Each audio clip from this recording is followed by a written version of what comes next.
fajar kebaruan di udara, sang kawat pagi gemakan radio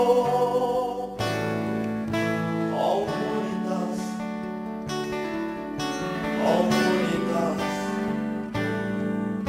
Indonesia. Udara milik kita,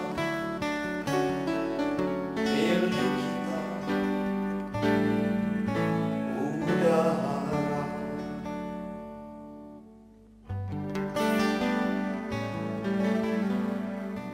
Makna dari 11 tahun JRK ini apa sih, Mas? 11 tahun JRKI ini menjadi ruang dan media bagi JRKI untuk melihat kembali perjalanannya. 11 tahun yang lalu JRKI dideklarasikan di Gedung Senayan oleh para pegiat radio komunitas, radio komunitas, dan para pendukung, ada akademisi, ada berbagai lembaga yang peduli terhadap radio komunitas. 15 tahun yang lalu kita semuanya berjuang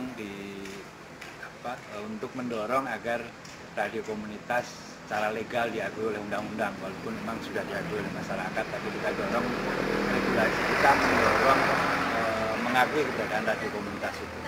Maka JRKI lahir di era perjuangan itu, dan pada tahun yang sama, tahun 2002, lahir Undang-Undang 32 tahun 2002 tentang penyiaran. Secara tegas radio komunitas sudah diakui di dalam.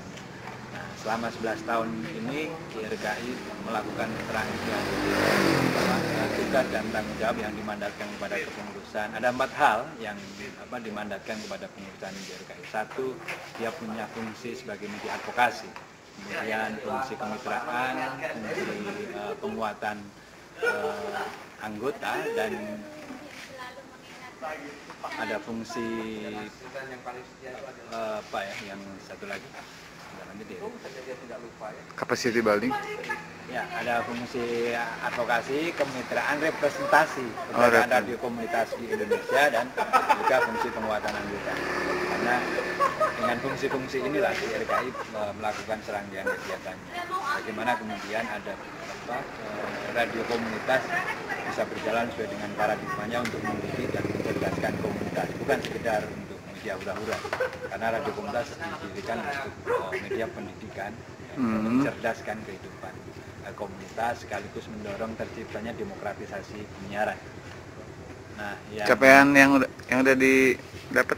Ya, selama ini memang radio komunitas masih menghadapi kendala persoalan perizinan. JRKI mendorong bagaimana perizinan bisa lebih cepat. Selama 8 tahun, Kemenkominfo menyelesaikan 50 perizinan dari 600-an perizinan yang diajukan oleh radio komunitas. Nah, kita kemudian melakukan banyak dialog, bagaimana kemudian mendorong itu. Sekarang sudah ada 150. Ini bukan angka yang menarik kalau melihat ini, tapi ini sudah capaian yang bisa kita dorong bahwa bisa lebih cepat perizinan itu dilakukan. Di sisi lain kemudian kita juga melihat perkembangan radio komunitas di Indonesia makin menegaskan peran dan fungsi sosialnya. Misalnya ada yang bisa berperan dalam penanggulangan bencana, peran dalam pendidikan kewarganegaraan, keluarga berencana juga ada di dalamnya. Kemudian mereka juga sudah berbicara bagaimana mendorong kesetaraan gender, penguatan. Ada yang bekerja sampai pada bagaimana memberikan pendidikan yang baik tentang penanggulangan HIV dan AIDS bersama dengan masyarakat. Banyak sekali peran-peran yang sudah dilakukan di sana selama 11 tahun ini. Ada harapan ke depan nggak?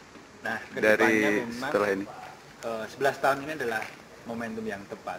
11 tahun yang lalu ada revisi Undang-Undang Penyiaran, dan tahun ini kita dalam suasana itu. Di DPR dan pemerintah sedang membahas tentang revisi perubahan Undang-Undang Penyiaran.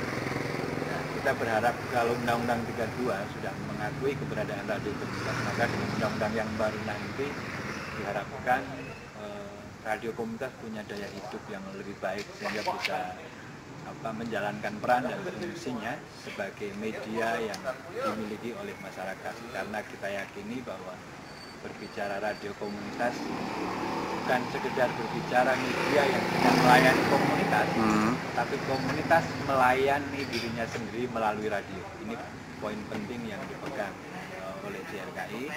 Dan melalui revisi kita akan dorong undang-undang yang lebih baik.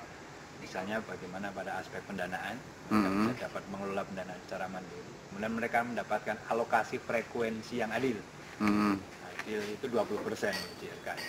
Karena dengan alokasi frekuensi yang adil lah, diversity of ownership dan diversity of content bisa diwujudkan. Karena sekarang media kita lebih banyak pro pada kepentingan industri, tentu butuh ikhtiar dari semua pihak bahwa media kita memang benar-benar berpihak pada kepentingan komunitas. Peran radio komunitas termasuk sahabat kita TV komunitas harus mendapatkan alokasi frekuensi yang layak. Kemudian di sisi lain kita mengharapkan perizinan cukup sampai provinsi saja, dipercepat saja biar radio komunitas bisa seperti itu. Kalau perizinan berlama-lama, berumit-rumit seperti ini ya sama saja membuat secara perlahan. Hidupkan radio komunitas dengan memberikan ruang hidup yang lebih layak. Karena radio komunitas jelas perannya,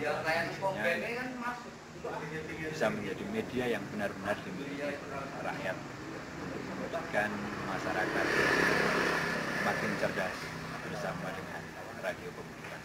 Udara milik kita. Yang mau disampaikan nggak ke teman-teman anggota yang tergabung di keanggotaan? Saya berharap kawan-kawan anggota JRKI, radio komunitas anggota JRK yang menjadi anggota JRKI jangan lelah berjuang, tetap berproduksi siaran yang baik, karena kedaulatan atas penyiaran itu bukan hanya menjadi pendengar atau pemirsa yang baik, tapi bisa memproduksi siaran yang baik untuk dirinya sendiri dan komunitas itu jauh lebih baik. Jadi tetap giat berproduksi, jangan mau hanya menjadi komunitas konsumen, karena kita bisa berproduksi baik untuk kebaikan kita bersama.